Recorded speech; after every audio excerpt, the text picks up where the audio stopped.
పాలిటిక్స్లో కొన్ని విషయాలు చాలా కీన్గా మనం గమనించాలి. ఇప్పుడు నా అనుభవం చెప్పమంటే చూడండి, నేను చెన్నైలో పుట్టి పెరిగాను. అక్కడ డిఎంకే ఏడిఎంకే అని చెప్పి రెండు పార్టీలు ఉంటాయి.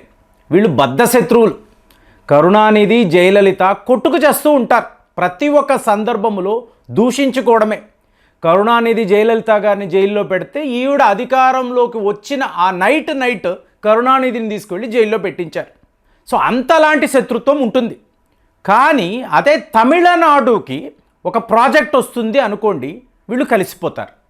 అంటే డిఎంకేకు బెనిఫిట్ ఉంటుంది, ఏడిఎంకేకు బెనిఫిట్ ఉంటుంది. కాబట్టి ఎక్కడా కూడా ఆ ప్రాజెక్టును వీళ్ళు కిల్ చేయరు. జో బైడెన్, డొనాల్డ్ ట్రంప్ బద్ధ శత్రువులు. మీకు జో బైడెన్ ఒక నిర్ణయం తీసుకుంటే ఇమీడియట్గా ఇది రాంగ్ అని చెప్పి ఇవాళ డొనాల్డ్ ట్రంప్ గారు ఆ ఎగ్జిక్యూటివ్ ఆర్డర్ని క్యాన్సిల్ చేస్తున్నారు. 78 ఎగ్జిక్యూటివ్ ఆర్డర్స్ ఇవాళ వరకు క్యాన్సిల్ అయి ఉన్నాయి.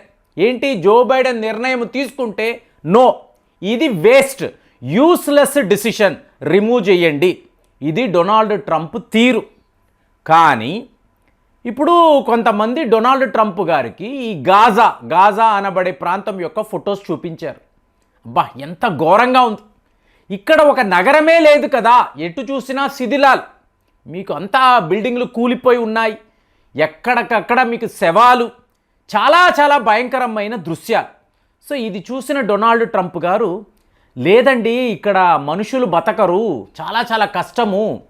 సో నేను జోర్డాన్ కింగ్తో మాట్లాడతాను, అలాగే ఈజిప్ట్ యొక్క అధ్యక్షుడితో మాట్లాడతాను. ఈ పాలస్తీనియా ప్రజలు ఎవరైతే గాజా వద్ద నివసిస్తున్నారో వీళ్ళందరూ కూడా ఈ ప్రాంతాన్ని విడిచిపెట్టి మీరు ఈజిప్ట్ అలాగే మీరు జోర్డాన్లోకి వెళ్ళిపోండి, నేను వాళ్ళతో మాట్లాడతాను.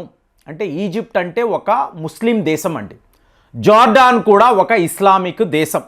కాబట్టి గాజా వద్ద నివసించే పాలస్తీనియా ప్రజలు వీళ్ళందరూ ముస్లింలు. కాబట్టి మీరు ఈ నగరాన్ని, గాజా అనబడే నగరాన్ని విడిచిపెట్టి ఈజిప్ట్, జోర్డాన్కి వెళ్ళిపోండి.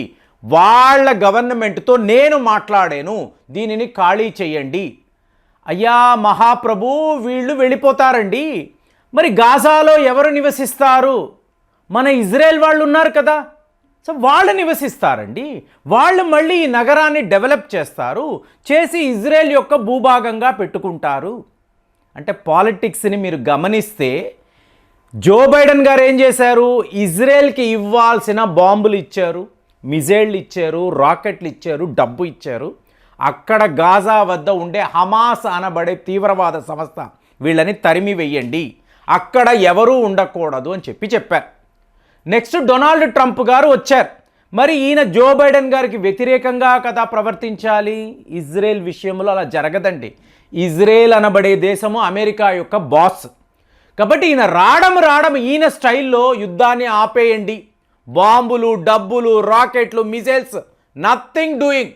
ముందు అక్కడ ఉండే ప్రజలనంతా పంపించేయండి, ఈజిప్ట్కి పంపించేయండి, జోర్డాన్కి పంపించండి, ఖాళీ చేయండి.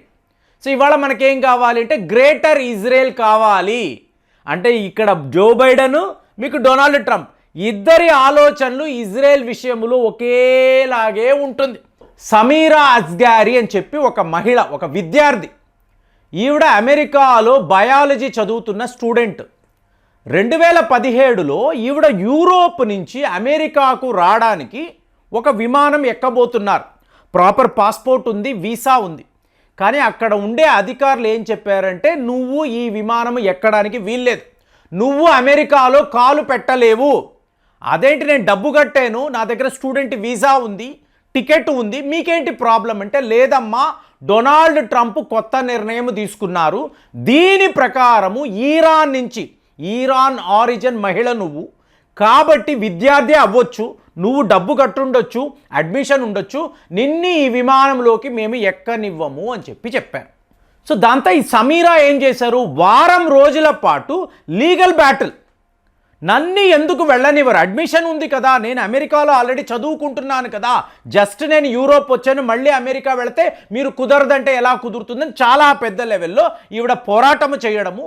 కోర్టు కూడా అవును, ఒక విద్యార్థి, ఒక స్టూడెంట్ని ఇలా ఆపకూడదు కదా అని చెప్పి ఈవిడకి ఫేవరబుల్గా మీకు జడ్జిమెంట్ ఇచ్చారు. సో అమెరికాలో ఈవిడ ల్యాండ్ అయిన నిమిషము ఎక్కడ పడితే అక్కడ వెల్కమ్ సమీరా అని బ్యానర్లు. అంటే డొనాల్డ్ ట్రంప్ గారు ఏం చేశారు, ఒక 7 దేశాల పేర్లు ఇచ్చి ఈ దేశాల నుంచి ఎవరు వచ్చినా, ఈ 7 దేశాలు కూడా ఇస్లామిక్ దేశాలు. ఇందులో ఇరాన్ ఉంది, ఇరాక్ ఉంది, సిరియా ఉంది, సోమాలియా ఉంది, లిబియా, యామెన్ లాంటి దేశాలు. సో ఇక్కడ నుంచి ఎవరు అమెరికాలోకి వచ్చినా కూడా వాళ్ళని రానివ్వకండి, 90 రోజుల పాటు బ్లాంకెట్ బ్యాన్ విధిస్తున్నాను. ఎందుకు, వచ్చేవాళ్ళు చదువుకుంటున్నాం అంటున్నారు, కానీ ఇక్కడ వాళ్ళకి బ్రెయిన్ వాష్ ఇవ్వబడుతుంది. సో మెల్లమెల్లగా వీళ్ళు తీవ్రవాదం వైపు వెళుతున్నారు. సో వెళుతున్న వాళ్ళు మన అమెరికాకు చాలా ప్రమాదము. కాబట్టి 7 దేశాలు విత్ ఇన్ డేస్ ఇంకొక 5 దేశాలని కలిపారండి. అందులో కజాఖ్స్తాన్ ఉంది, సూడాన్ ఉంది, ఇలాంటి దేశాలు కూడా మీకు ఉండడము ఆశ్చర్యం. వాళ్ళను కూడా కలిపి టోటల్గా వీళ్ళు ఈ దేశానికి సంబంధించిన ప్రజలు, అంటే వాళ్ళకి అమెరికా వీసా ఉండొచ్చు, ఉన్నా కూడా నథింగ్ డూయింగ్, వీళ్ళు ఎవరు అమెరికాలోకి రాకూడదు. ఆ టైంలో ఆయన ఇలాంటి ఒక నిర్ణయం తీసుకున్నాడు. సో వీళ్ళు ఎవరు కూడా అమెరికాలోకి రాలేదంటే ఏమైంది, ఇస్లాం మతానికి చెందిన వాళ్ళు వీళ్ళందరూ కూడా తీవ్రవాదులు అన్నట్టుగా అమెరికాలో ఒక భావన డొనాల్డ్ ట్రంప్ గారు క్రియేట్ చేశారు. సో తరువాత జో బైడెన్ వచ్చి ఇదంతా తప్పు, ఒక మతము పేరు చెప్పి వీళ్ళని ఇలా తీవ్రవాదులు అనకూడదు అని చెప్పి ఆయన కొంచెం ఫ్రీ చేశాడు.